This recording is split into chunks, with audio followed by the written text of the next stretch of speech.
અને હવે સમાચારો વિગતવાર જોઈએ ને સૌથી મોટા સમાચાર જેણે રાજ્યને ધમરોળીને મૂકી દીધું છે, સરકારી સિસ્ટમને ધંધે લગાડી છે, એ પેપર લીક કાંડ. એટીએસ તપાસ કરી રહી છે અને વધુ 2 આરોપીઓને ઝડપી પાડવામાં આવ્યા છે. 14 દિવસના રિમાન્ડની આરોપીઓની માંગણી પણ કરવામાં આવશે કોર્ટમાં રજૂ કરીને. એટીએસે આ બંને આરોપીઓને કલકત્તાથી ઝડપી લીધા છે અને આ બંને આરોપીઓના નામ છે નિશિકાંત સિન્હા અને સુમિત રાજપૂત અને તેમને કોર્ટમાં રજૂ કરવામાં આવશે અને કોર્ટમાં રજૂ કરી અને તેમના રિમાન્ડ પણ માંગવામાં આવશે. પણ સવાલ એ છે કે આરોપીઓ ઝડપાય છે પણ એમની સામે કાર્યવાહી કેવી રીતની અને કેટલી થાય છે, કારણ કે કોર્ટમાં રજૂ કર્યા બાદ તેઓ સરળતાથી 2 થી 3 મહિનાની અંદર જામીનથી બહાર નીકળી જાય છે અને ફરી પાછા એના એ જ પ્રવૃત્તિઓમાં લાગી જાય છે. વધુ માહિતી સાથે સંવાદદાતા કૃણાલ શર્મા જોડાયા છે. કૃણાલ, બંને આરોપીઓને ઝડપી પાડવામાં આવ્યા છે, ક્યાંના છે, કઈ રીતની આ પેપર લીકમાં સંડોવણી છે, કેવી રીતે એટીએસે ઝડપ્યા?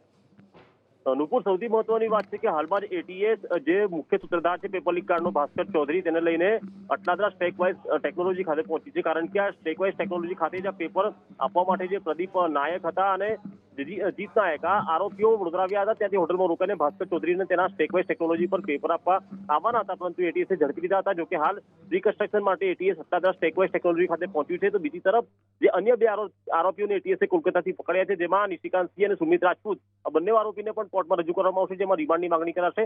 અગાઉ જે આરોપીઓ 15 જેટલા પકડાયા હતા તેમના 14 દિવસના રિમાન્ડ અને 10 દિવસના રિમાન્ડ મંજૂર થયા હતા. એ રિમાન્ડની વચ્ચે રિકન્સ્ટ્રક્શન ચાલી રહ્યું છે અને વધુમાં વધુ આરોપીઓ પકડાઈ રહ્યા છે, ત્યારે હજુ પણ આંકડો વધી શકે તેવી શક્યતાઓ છે. જોકે હાલ ભાસ્કર ચૌધરીને સ્ટેકવાઇઝ ટેકનોલોજી ખાતે લાવવામાં આવ્યો છે.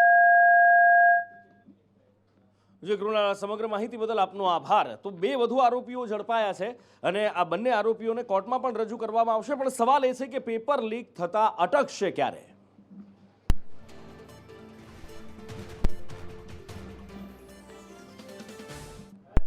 ને વિદેશની ધરતી પરથી એક રિપોર્ટ આવે છે અને એની અસર ભારતીય શેર માર્કેટમાં જોવા મળે છે. શેર બજારથી લઈ અને સંસદ સુધી એક જ શોર સંભળાય છે, અદાણી અદાણી અદાણી અદાણીની હજારો કરોડની એસેટનું ધોવાણ થાય છે. વિશ્વના 4થા નંબરના અબજોપતિમાંથી સીધા 21-22માં નંબરે સરકી પડે છે.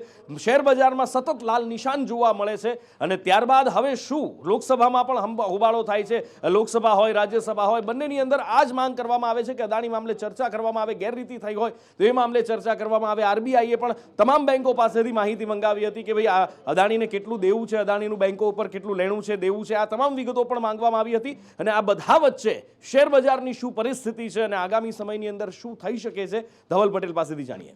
અદાણીના શેરની વાત કરીએ આજે, તો અદાણી માટે રાહતની વાત એ હતી કે શરૂઆતમાં આજે પણ 35% કડાકો જોવા મળ્યો હતો. 1000ની આસપાસ તેનો અદાણી એન્ટરપ્રાઇઝનો ભાવ આવી ગયો હતો, પરંતુ બાદમાં રિકવરીની બાદ તે ગઈકાલના કરતાં પણ વધારા સાથે 2%ના વધારા સાથે બંધ આવ્યો હતો. તે સિવાય અદાણી પોર્ટની અંદર પણ 8% આજે ઉછાળો જોવા મળ્યો છે. અંબુજા અને સિમેન્ટ અને એસીસી સિમેન્ટના શેરના ભાવમાં પણ આજે ઉછાળો જોવા મળ્યો હતો. આ સિવાય અન્ય જે શેર છે અદાણી વિલ્મર અને અદાણી પાવર, એ બધાના શેરમાં હજી પણ ઘટાડા સાથે કારોબાર જોવા મળી રહ્યો છે. પરંતુ તે સિવાય બીજી વાતો જોઈએ તો હવે રાહતના સમાચાર એ છે કે ફિચ જે ઇન્ટરનેશનલ રેટિંગ એજન્સી છે તેને કીધું કે અત્યારે હાલ તો અદાણીનું જે દેવું છે તેને લઈને ચિંતા નથી. તે સિવાય ગઈકાલે એક યુએસના જે બોન્ડ હતા તેનું તેમને એડવાન્સમાં પેમેન્ટ કર્યું છે. એટલે જે સતત કઈ રીતે લોન ચૂકવશે છે તેની વાત હતી, તેની વચ્ચે પણ અત્યારે હાલમાં ગ્રુપ વિદેશી બોન્ડનું એડવાન્સમાં પેમેન્ટ ચૂકવી રહ્યું છે. તે સિવાય એમનું કહેવું છે કે અમારી પાસે કેશ ફ્લો પૂરતો છે, તેને લઈને કોઈ વાંધો નથી. એટલે હોબાળો અત્યારે ભલે સંસદમાં ચાલી રહ્યો હોય, પરંતુ ગ્રુપના શેરમાં હવે ખરીદારી જોવા મળી રહી છે. જે મોટા છે ગ્રુપની જે મોટી કંપનીઓ છે તેની અંદર, અને તે પેમેન્ટ પણ એડવાન્સમાં અત્યારે હવે ચૂકવવા લાગ્યા છે.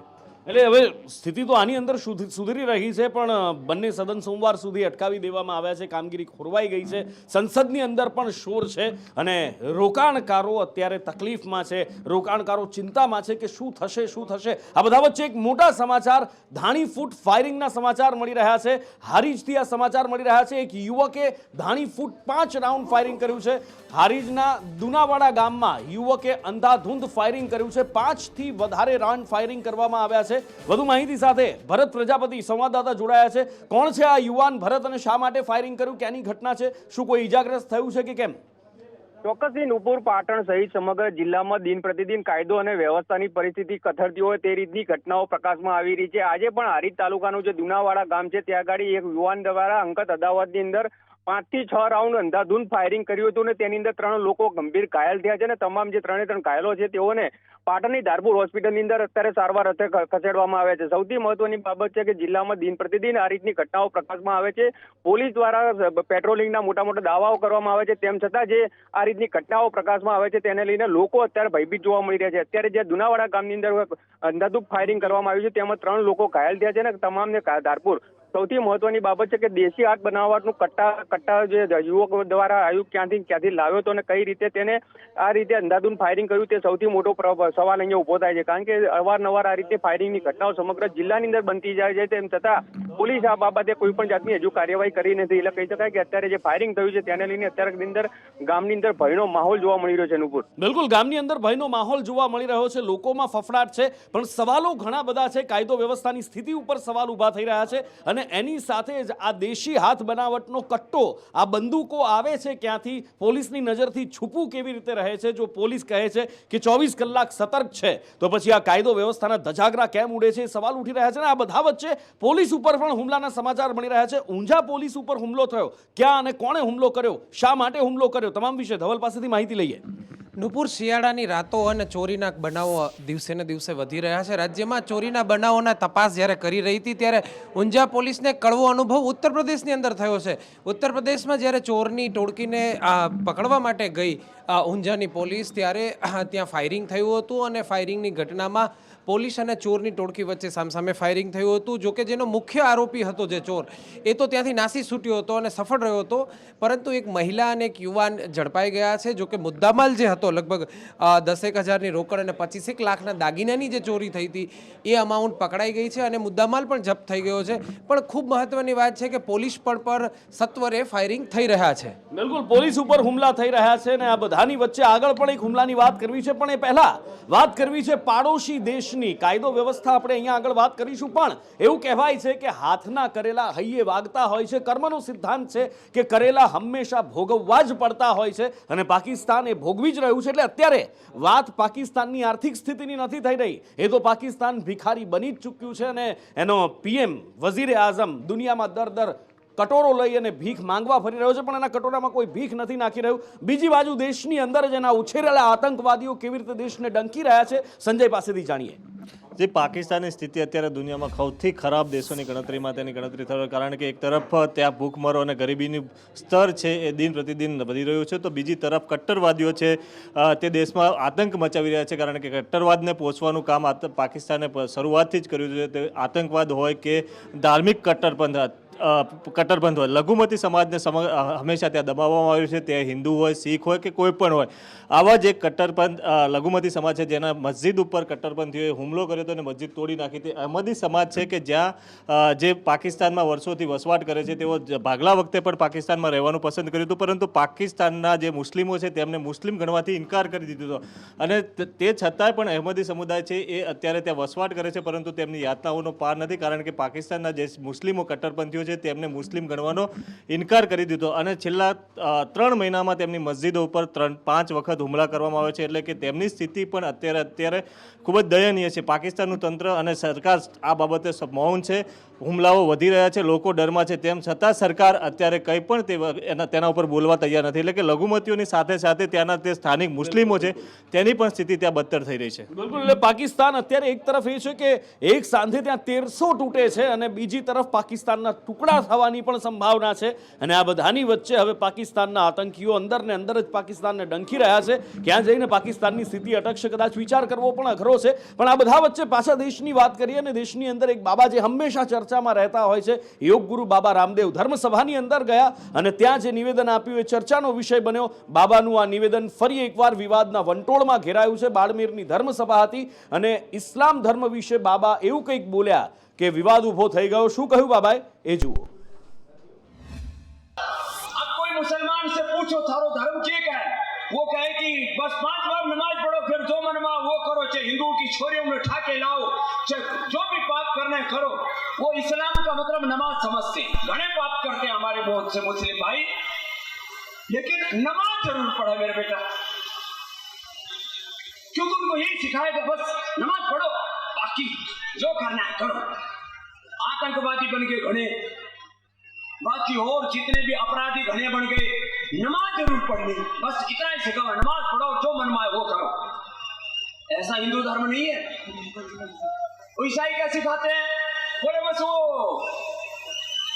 चर्च में जाओ, उठे चाहे दिन में भी मोमबत्ती जलानी हो जलाओ और ईसा मसीह के सामने खड़े हो जाओ, सारे पाप नष्ट। और उनका स्वर्ग का मतलब है टखने के ऊपर पैजामा पहनो, मूंछ कटवा लो, टोपी पहन लो। ऐसा कोई कुरान कहता है या ऐसा इस्लाम कहता, मैं नहीं कह रहा हूं, लेकिन ऐसा ही कर रहे हो कि बस फिर तुम्हारी जन्नत में जगह पक्की। और जन्नत में क्या मिले? जन्नत में हुर्र मिले और उठे दारू पीनो क्यों बोले भाई? ऐसी जन्नत तो जहन्नुम से भी बेकार है। અને બાબાના આ શબ્દો હવે કેવો વિવાદ ઊભો કરે છે અને વિવાદ ક્યાં જઈને અટકે છે એ તો આવનારો સમય બતાવશે. પણ થોડી સમય પહેલા હમણાં આપણે વાત કરી રહ્યા હતા કાયદો વ્યવસ્થાની સ્થિતિ. પાટણની આપણે વાત કરી કે ત્યાં દિન દહાડે ફાયરિંગ, અને આવી જ સ્થિતિ મહાનગર અમદાવાદમાં કે જ્યાં કાયદો વ્યવસ્થા પર સવાલ ઉઠ્યા છે. ધોળા દિવસે ફાયરિંગ થયું છે, વહેલી સવારે ફાયરિંગ થયું છે. આખરે ક્યાં ફાયરિંગ થયું, કોણે ફાયરિંગ કર્યું અને કાયદો વ્યવસ્થાની શું સ્થિતિ અમદાવાદમાં, કેમ ધજાગરા ઉડી રહ્યા છે, તમામ વિશે જાણીએ જિગ્નેશ પટેલ પાસેથી. જિગ્નેશ. નુપુર, કાયદો અને વ્યવસ્થાની સ્થિતિના ધજાગરા ઉડતા હોય તેવો દ્રશ્યો અમદાવાદ શહેરમાં સામે આવ્યા છે. એટલે કે જે બનાવ બન્યો છે તે અમદાવાદના એસપી રિંગ રોડ પર આવેલા બોપલ પોલીસ સ્ટેશનની હદમાં બાપનો બગીચો એક કાફે છે. તે કાફેમાં ગત મોડી રાત્રે કેટલાક યુવકો નશો કરીને ત્યાં કાફેમાં પ્રવેશ કરવાની કોશિશ કરી રહ્યા હતા. તે સમયે તેમને રોકવામાં આવ્યા અને ત્યારબાદ તે યુવકોએ અન્ય 8 થી 10 માણસોને ભેગા કરી, એટલે કે 13 જણાએ ભેગા કરી અને એ કાફે પર હુમલો કર્યો હતો. જેમાં મોડી રાત્રે ત્યાં તોડફોડ કરવામાં આવી, આગ લગાડવામાં આવી, 2 રાઉન્ડ ફાયરિંગ પણ કરવામાં આવ્યા. આ અંગે જ્યારે બોપલ પોલીસે કાર્યવાહી હાથ ધરી ત્યારે પ્રાથમિક 7 લોકોની સ્થળ પરથી ધરપકડ કરવામાં આવી છે. ત્યારે અન્ય ફરાર આરોપીઓને શોધવા માટેની તજવીજ હાથ ધરવામાં આવી છે. બીજી તરફ જોવા જઈએ તો તમામ જે આરોપીઓ છે તે મોટાભાગના અમદાવાદના પૂર્વ વિસ્તાર એવા કે સીટીએમ અને વસ્ત્રાલના રહેવાસી છે અને તેઓ એસપી રિંગ રોડ પર મોડી રાત્રે કે રાત્રે 2:30 થી 3 વાગ્યાના અરસામાં ચા નાસ્તો કરવા આવ્યા હતા. અને જ્યારે કાફે બંધ હતું ત્યારે કાફેમાં જબરજસ્તીથી પ્રવેશ કરવા માટે તેમણે જીદ પકડી અને ત્યારબાદ આખો મામલો બીચક્યો હતો. જોકે બોપલ પોલીસે આ અંગે કાર્યવાહી કરતા અત્યારે જે મુખ્ય આરોપી સહિત અન્ય જે 7 આરોપીઓ છે તેમને ઝડપી લેવામાં આવ્યા છે. તો બીજા ફરાર આરોપીઓની વિરુદ્ધમાં રાયોટિંગ, તેની સાથે કહી શકાય કે ધાડ અને ફાયરિંગ સહિતની જે કલમો છે તે હેઠળ ગુનો દાખલ કરી અને તેમના વિરુદ્ધમાં કાયદેસરના પગલાં લેવામાં આવી રહ્યા છે. બિલકુલ. એક તરફ કાયદો અને વ્યવસ્થાની કથળતી સ્થિતિ અને બીજી તરફ માઝા મુક્તિ મોંઘવારી. સામાન્ય માણસ જાય તો જાય ક્યાં? હવે તો એવું લાગે છે કે જાણે દૂધ દહીં જેવી વસ્તુઓ પણ માણસના નસીબમાંથી દૂર થતી જાય છે, કારણ કે ભાવ દિન પ્રતિદિન વધી રહ્યા છે. દૂધના ભાવને કદાચ અત્યારે ગુજરાત સાથે લેવા દેવા નથી, પણ અન્ય એક વસ્તુ છે કે જેના ભાવમાં વધારો થયો છે, જે દિન પ્રતિદિન નાના બાળકથી લઈને મોટા દરેક વ્યક્તિ ખાતા હોય છે, એમના ભોજનમાં સમાવિષ્ટ હોય છે. ક્યાં મોંઘવારીનો જનતાને આ વખતે કેવી રીતનો માર પડ્યો છે, કઈ ખાદ્ય ચીજ વસ્તુઓ છે, આશુતોષ પાસેથી જાણીએ. જે જનતા મોંઘવારીથી પીસાઈ રહી છે અને ફરી એકવાર જે દૈનિક ચીજ વસ્તુ છે તેમાં ભાવ વધારો કરવામાં આવ્યો છે. ગુજરાતમાં અમૂલમાં કોઈ પણ પ્રકારનો ભાવ વધારો કરવામાં નથી આવ્યો, પરંતુ દહીંમાં વધારો કરવામાં આવ્યો છે. અમૂલ દૂધની વાત કરવામાં આવે તો મહારાષ્ટ્રમાં કહી શકાય કે દૂધના ભાવ છે દિલ્હીમાં અને ઉપરાંત કોલકાતામાં દૂધના ભાવમાં વધારો કરવામાં આવ્યો છે. જે અમૂલ તાજા જે છે તે 3 રૂપિયાનો સીધો વધારો કરવામાં આવ્યો છે. એટલે અમૂલ તાજા માટે લીટરે 54 રૂપિયા હવે ખર્ચવા પડશે. તો બીજી તરફ ગોળના 66 રૂપિયા લોકોએ ખર્ચવા પડશે. છેલ્લે 2022 ઓક્ટોબરમાં ભાવ વધારો જે છે અમૂલ દ્વારા કરવામાં આવ્યો હતો, પરંતુ દહીં જે છે તે સમગ્ર દેશમાં અમૂલે ભાવ વધારી દીધા છે. 1 કિલોનો ભાવ જે પહેલાં 69 રૂપિયા હતો તે સીધો જ હવે 72 રૂપિયા કરી દેવામાં આવ્યો છે. તો બીજી તરફ 5 કિલોનો જૂનો પાઉચ હતો તે 310 રૂપિયા હતો, તેમાં 15 રૂપિયાનો સીધો ભાવ વધારીને 325 કરી દેવામાં આવ્યો છે. 400 ગ્રામ જે દૂધ હતું, દહીં હતું, તે 32 ભાવ હતો તે 34 કરવામાં આવ્યો છે. એટલે સમજી શકાય છે કે સમગ્ર દેશમાં દહીંનો ભાવ વધાર્યો છે, પરંતુ બીજી તરફ દૂધના ભાવ જે છે તે દિલ્હી હોય, મુંબઈ હોય અને કલકત્તામાં વધારાયો છે. જી બિલકુલ. એટલે 1 કિલો દહીંની કિંમત 72 રૂપિયા. જી હા, 72 રૂપિયા. કેવા દિવસો છે, હવે મોંઘવારી કેવી કાળઝાળ થઈ છે એ જનતા કદાચ સારી રીતે જાણે છે. પણ આ બધાની વચ્ચે આપણે કાયદો વ્યવસ્થાની વાત કરી રહ્યા હતા. એની સાથે જ્યારે પણ મહાનગરોમાં કોઈ પણ મહાનગર હોય, સામાન્ય જનતા જ્યારે બહાર નીકળતા હોય, રોડ ઉપર જતા હોય, ત્યારે આપણે જોતા હોઈએ છીએ કે ડમ્પરો બેફામ હોય, અને એમાં પણ મહાનગરપાલિકાના કચરાના ડમ્પર તો જાણે કોઈને ગાંઠવાના જ ના હોય, માતેલા સાંઢની જેમ રસ્તા પર નીકળી પડતા હોય છે અને લોકોનો ભોગ લેતા હોય છે. આવી જ એક ઘટના અમદાવાદ શહેરની અંદર બની. ક્યાં શું ઘટના બની, જાણીએ પ્રતિક જાદવ પાસેથી. પ્રતિક. નુપુર, અમદાવાદ મ્યુનિસિપલ કોર્પોરેશન તરફથી શહેરમાંથી કચરો દૂર કરવા માટે જે ડમ્પરો રાખેલા છે તે ડમ્પરમાં જે ડ્રાઈવરો રાખવામાં આવે છે તે ડ્રાઈવરો લાયસન્સ વિનાના હોય છે. સાથે જ આ ડ્રાઈવરો બેફામ રીતે અમદાવાદ શહેરમાં પોતાના વાહનો ચલાવતા હોય છે, જેના પરિણામે અનેક શહેરીજનો ભૂતકાળમાં ભોગ બન્યા છે. ત્યારે આજે પણ શહેરના 20 વર્ષીય એક યુવતી આવા એક ડમ્પરનો ભોગ બની હતી. જ્યારે આ યુવતી જે છે તે BRTS ટ્રેકમાંથી રોડ ક્રોસ કરતી હતી દરમિયાન જ આ જે ડમ્પર હતું તેણે યુવતીને અડફેટે લીધી હતી. આ યુવતીનું ઘટના સ્થળે જ મોત થયું હતું, કારણ કે ડમ્પરની અડફેટ એટલી જોરથી વાગી હતી કે આ યુવતીનું ઘટના સ્થળે જ મોત થયું હતું. 20 વર્ષીય આશાસ્પદ જે યુવતી હતી તે તેના નોકરી કરીને તેના પોતાના ઘરે જઈ રહી હતી તે દરમિયાન આ બનાવ બન્યો હતો. અને જે ડ્રાઈવર છે તે ડ્રાઈવર યુવતીને ટક્કર મારીને તુરંત જ ફરાર થઈ ગયો હતો, જેને પકડવા માટે હવે પોલીસે ચક્રો ગતિમાન કર્યા છે. જો કે હવે ઘોડા નાસી ગયા પછી તબેલે તાળામારો જો ઘાટ સર્જાયો છે, કારણ કે અનેક વખત અમદાવાદ મ્યુનિસિપલ કોર્પોરેશનમાં ફરિયાદ કરવામાં આવી છે કે આ જે ડમ્પર ચાલકો છે તે બેફામ ચલાવતા છે, તેમની પાસે લાયસન્સ પણ નથી હોતા.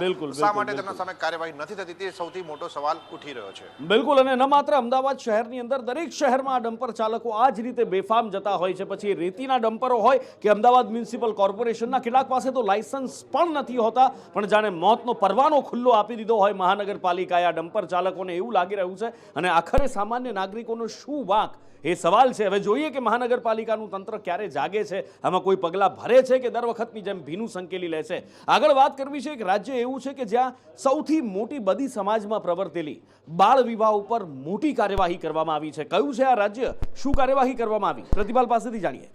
જે ચોક્કસથી ઉપર જે રીતે બાળ લગ્નની આપણે વાત કરી તો આસામમાં બાળ લગ્ન સામે CM હેમંત બિસ્વા શર્મા દ્વારા જે રીતે નિવેદન આપવામાં આવ્યું છે, ત્યારબાદ કડક કાર્યવાહી પોલીસે આજથી જ શરૂઆત કરી છે. અને અત્યાર સુધીમાં 1800 જેટલી કમ્પ્લેન છે તેમાં નોંધી લેવામાં આવી છે. અને અત્યાર સુધીમાં ઓવરઓલ જો વાત કરવામાં આવે તો 4000 કરતાં વધુ જે કેસ છે તે આસામમાં બાળ લગ્નના બાળ વિવાહના સામે આવ્યા છે. અને ન માત્ર આસામમાં પરંતુ અલગ અલગ રાજ્યોની પણ જો વાત કરવામાં આવે તો ગુજરાત છે, મધ્યપ્રદેશ છે, રાજસ્થાન છે, અલગ અલગ રાજ્યોમાં અત્યારમાં હાલમાં પણ આજની 21મી સદીમાં પણ બાળ વિવાહ થતા હોય છે, બાળ લગ્ન થતા હોય છે.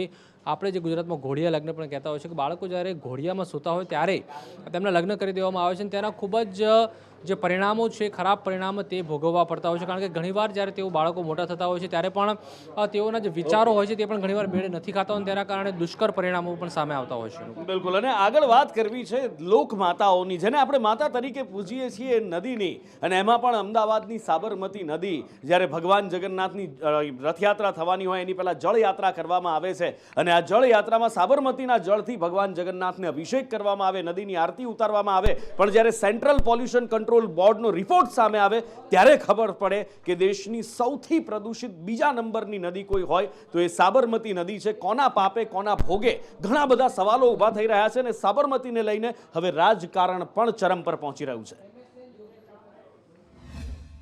લોકસભાની અંદર જે ગઈકાલે અહેવાલ આવ્યો એ ચોંકાવનારો છે. પ્રશ્નના જવાબમાં ભારત સરકારે જવાબ આપ્યો છે લોકસભાના પટલ ઉપર કે સમગ્ર દ્રષ્ટિએ દેશમાં સૌથી વધુ પ્રદૂષિત નદીમાં સાબરમતીનું નામ છે. સૌથી વધુ પ્રદૂષિત એટલે કે બીજા નંબરે કેમિકલ ઓક્સિજન ડિમાન્ડ BOD, જેનું લેવલ કહેવાય ક્રિટિકલી પોલ્યુટેડ, એટલે નંબર જે એના ગ્રેડ છે એ ક્રિટિકલ પોલ્યુટેડમાં આવે છે. એટલે કે એનું પાણી પીવાલાયક કંઈ નથી રહ્યું, અતિ ભયજનક સ્થિતિમાં છે. અગાઉ પણ હાઈકોર્ટે આમાં નિર્દેશ કર્યા હતા, ત્યારબાદ સરકાર આમાં ખૂબ જાગૃત છે. અમે પણ મારા કેબિનેટ મંત્રી અને અમે વનોમાં પણ વિઝિટ માર્યા છે. જ્યાં જ્યાં કંઈ આવું છે ત્યાં અમે સૂચના આપી છે અને એ પણ એમાં ગંભીરતાથી સરકાર લઈને એમાં પણ એ કેમ પ્રદૂષિત ઓછી થાય એના માટે અમે સરળ પ્રયત્ન કરીશું. અને જ્યાં કોઈ પણ અંદર આવું ખરાબ પાણી છોડતું અમે ત્યારે પણ એને છોડવાના નથી. મંત્રીશ્રી કહી રહ્યા છે કે છોડવાના નથી, પણ આપણે જોયું હતું કે આની પહેલાં થોડા દિવસ પહેલાં, લગભગ 15 દિવસ પહેલાં જ મંત્રીઓ પહોંચ્યા હતા સાબરમતી નદીમાં. ક્યાંથી પ્રદૂષણ જાય છે, ક્યાંથી દૂષિત પાણી છોડાય છે, નજરે જોયું હતું. પણ તેમ છતાંય હજી પણ આંટો મારીને જુઓ કે શું સાબરમતી નદીમાં એ દૂષિત પાણી ઠલવાવાનું બંધ થયું છે. ના જ થયું હોય, કારણ કે વર્ષોથી ચાલ્યું આવે છે. જાણે પરવાનો આપી દીધો છે સાબરમતીને દૂષિત કરવાનો, સાબરમતી નદીને પતાવી દેવાનો, જાણે એવું લાગે છે. અને બીજી બાજુ વાત કાર્યવાહીની થાય છે. કેટલી શું કાર્યવાહી થઈ જનતા બધું જ જાણે છે, જનતા બધું જ સમજે છે. આગળ વાત કરવી છે પેપર લીક કાંડ, જુનિયર ક્લાર્કનું પેપર લીક કાંડ, પેપર લીક થયું અને તેના આરોપીના સુધી પોલીસ પહોંચી છે. તેની ઓફિસ ઉપર જુનિયર ક્લાર્ક પેપર લીક કેસની અંદર કાર્યવાહી કરવામાં આવી રહી છે. અને હાલ સર્ચ ઓપરેશન ATS દ્વારા કરવામાં આવ્યું છે. કેતન બારોટની ઓફિસે પોલીસ પહોંચી છે, તપાસ કરી છે. શું કંઈ વાંધાજનક મળ્યું છે કે શું કોઈ પુરાવા અહીંયાથી મળ્યા છે કે કેમ, જિગ્નેશ પટેલ પાસેથી જાણીએ. જિગ્નેશ. નુપુર વાત કરવામાં આવે તો જે કેતન બારોટ કે જે આ કેસનો આરોપી છે પેપર લીક કાંડમાં, જેની ઓફિસ પર અત્યારે કે દિશા કન્સલ્ટન્સી પર એટીએસની ઓફિસે સર્ચ કર્યું હતું. મહત્વનું છે કે પેપર ચોરી થયા બાદ કેવી રીતે તેને અમદાવાદ સુધી પહોંચાડવું તેનો રોલ કેતન બારોટનો હતો, અને કેતન બારોટ અન્ય લોકોને પણ આ પેપર વેચવાનો હતો. માટે કેવી રીતે એકબીજાની લિંક જોડાયેલી હતી અથવા તો તેની ઓફિસમાંથી કોઈ મહત્વના દસ્તાવેજી પુરાવા મળે છે કે કેમ, તેને લઈ અને નવરંગપુરા સ્થિત જે દિશા કન્સલ્ટન્સી છે ત્યાં તપાસ કરવામાં આવી. એટીએસની ટીમની તપાસ દરમિયાન વાંધાજનક કશું નથી મળી આવ્યું, પરંતુ જે રિમાન્ડના મુદ્દાઓ હતા તે રિમાન્ડના મુદ્દાના ભાગરૂપે ત્યાં તપાસ કરવામાં આવી છે અને તેનું પંચનામું પણ થયું છે. એટલે કે એક સંયોગિક પુરાવો એકઠો કરવા માટેની એટીએસની આ કામગીરી છે. જી જિગ્નેશ, સમગ્ર માહિતી બદલ આપનો આભાર. એટલે કે જે પેપર લીક કાંડ છે એની અંદર તપાસ થઈ રહી છે અને આ બધાની વચ્ચે એક નામ સામે આવ્યું, ભાસ્કર ચૌધરી, કે જેનું નામ અન્ય એડમિશન કાંડ હોય કે પેપર કાંડ એની અંદર પણ સંડોવાયેલું હતું. એટીએસ ત્યાં પણ તપાસ કરી રહી છે. શું તપાસ કરી રહી છે? શું પોલીસના હાથે, શું એટીએસના હાથે કોઈ પુરાવા લાગ્યા છે કે કેમ, અને કઈ બાજુ આ તપાસ જઈ રહી છે? કૃણાલ શર્મા પાસેથી જાણીએ. કૃણાલ.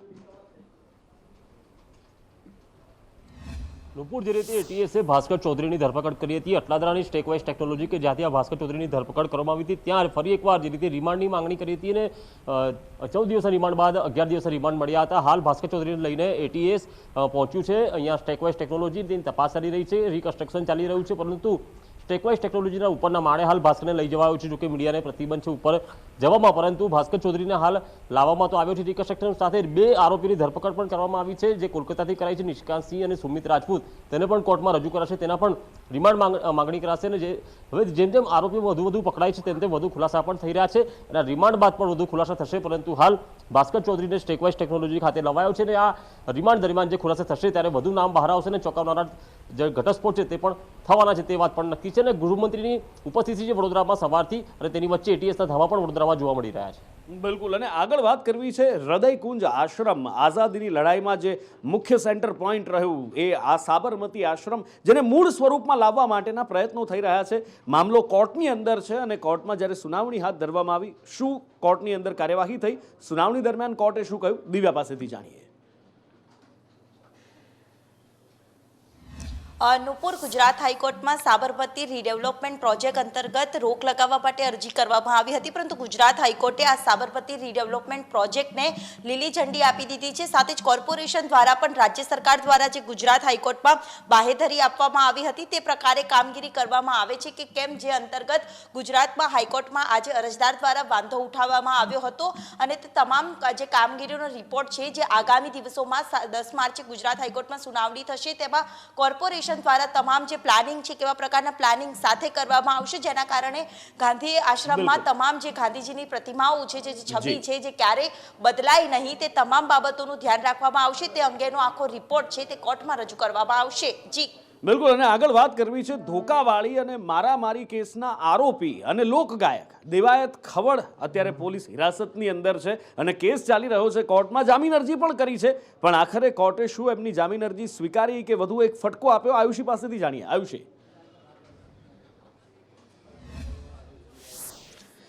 બિલકુલ નુપુર, જે લોક ગાયક છે દેવાયત ખાવડ, તેની મુશ્કેલીમાં વધારો થયો છે, કારણ કે કોર્ટ દ્વારા જે નિયમિત જામીન અરજી હતી તે હાઈકોર્ટ દ્વારા ફગાવી દેવામાં આવી છે. હવે ચાર્જશીટ ફાઇલ થયા બાદ આરોપી જે છે ફરીથી અરજી કરી શકે છે. જો કે અત્યારે તેની જે ચિંતામાં વધારો અને તેમને એક કહી શકાય કે મોટો ફટકો છે તે પડ્યો છે, કારણ કે હાઈકોર્ટ દ્વારા જે જામીન અરજી છે તેને ફગાવી દેવામાં આવી છે. એટલે કે છૂટ તો આપી છે કે જ્યારે ચાર્જશીટ ફાઇલ થાય ત્યારબાદ તેઓ ફરીથી જે જામીન અરજી કરી શકે છે, પરંતુ અત્યારે તે અરજી હતી તે ફગાવી દેવામાં આવી છે. ઉલ્લેખનીય છે કે રાજકોટના યુવાન પર જે હુમલો કરવામાં આવ્યો હતો અને તે જ કેસની અંદર જે લોક ગાયક છે દેવાયત ખવડની અત્યારે મુશ્કેલીઓ વધતી દેખાઈ રહી છે અને આ દેવાયત ખવડને હવે આવનાર સમયમાં ક્યારે જામીન મળે છે, શું થાય છે, કાયદાકીય અત્યારે કાયદાના ચુંગાલમાં તેવું છે અને હવે કેવી રીતે નીકળે છે જોવાનું.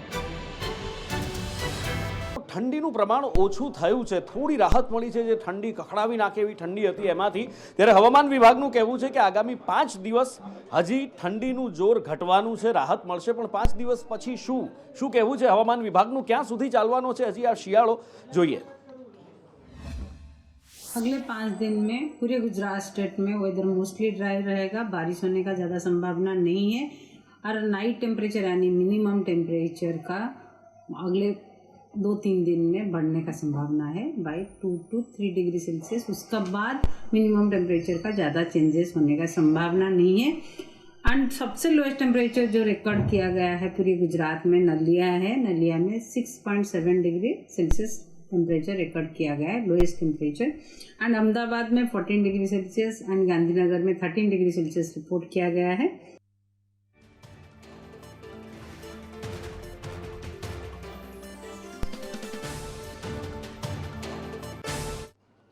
અને આગળ સમાચાર મળી રહ્યા છે જે સાબરમતી નદીનું પ્રદૂષણ જે સંસદની અંદર રિપોર્ટ મૂકવામાં આવ્યો સેન્ટ્રલ પોલ્યુશન કંટ્રોલ બોર્ડ દ્વારા કે દેશની બીજા નંબરની સૌથી પ્રદૂષિત નદી છે। આ બાબતે કોર્ટ દ્વારા પણ ચિંતા વ્યક્ત કરવામાં આવી છે, હાઈકોર્ટ દ્વારા પણ ચિંતા વ્યક્ત કરવામાં આવી છે। જો કે સરકાર કહી રહી છે કે સરકાર ચિંતિત છે અને પ્રદૂષણ સામે કાર્યવાહી કરવા માટે સરકાર કટિબદ્ધ હોવાની વાત કરી રહી છે। તો સવાલ એ ઊભો થાય છે કે આ જે દ્રશ્યો તમે જોઈ રહ્યા છો આ જ જગ્યા ઉપર ફરી એકવાર તમે અત્યારે પણ જશો તો આ જ રીતે ગટરનું પાણી, કેમિકલનું ગંદુ પાણી, બધું જ પાણી બે રોકટોક સાબરમતી નદીની અંદર ભળે છે અને સાબરમતી નદી આ જ રીતે પ્રદૂષિત અત્યારે પણ થઈ રહી છે। ત્યારે હાઈકોર્ટે પણ ચિંતા વ્યક્ત કરી છે સાબરમતીના પ્રદૂષણ વિશે। હાઈકોર્ટે પણ ટકોર પણ કરી છે, ચિંતા પણ વ્યક્ત કરી છે। આખરે સાબરમતી નદીનું આ પ્રદૂષણ ક્યારે અટકશે કે કેમ એ જ સૌથી મોટો સવાલ છે।